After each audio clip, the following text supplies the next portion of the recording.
আমি তো ঘুমিয়ে যাই, মোবাইলকে ঘুমাই না, সে তার কাজ করতে থাকে। সে কি করে?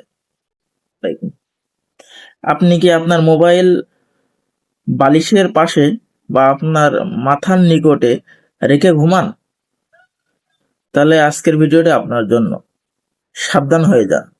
সাধারণত আমি সবাই বালিশের পাশে বা মাথার নিকটে মোবাইল রেখে ঘুমাই। আমরা জানি না যে এই মোবাইল থেকে আমাদের কি কি ক্ষতি হতে পারে।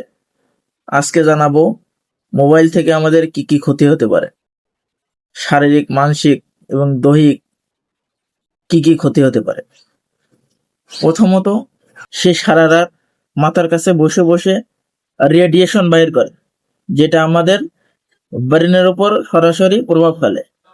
সে বসে বসে নীল আলো বাহির করে, যার ফলে ধীরে ধীরে ঘুমের ব্যাঘাত ঘটে, মেজাজ খিটখিটি হয়ে যায়, সবকিছুতে যেন অস্বস্তি অস্বস্তি ভাব লাগে, যে কি একটা রোগ হয়েছে যেটা ডাক্তারও ধরতে পারছে না, কোনো রিপোর্টে আসছে না। মাথা ব্যথা করছে, ডাক্তার ঔষধ দিচ্ছে কিন্তু কাজ হচ্ছে না।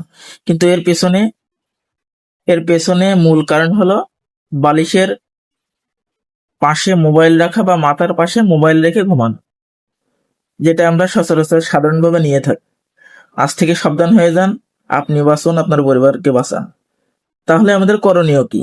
করণীয় হলো, আমরা যখন ঘুমাইতে যাব তখন 3 থেকে 4 ফুট দূরে আমাদের মোবাইল ফোনটি রেখে ঘুমাবো।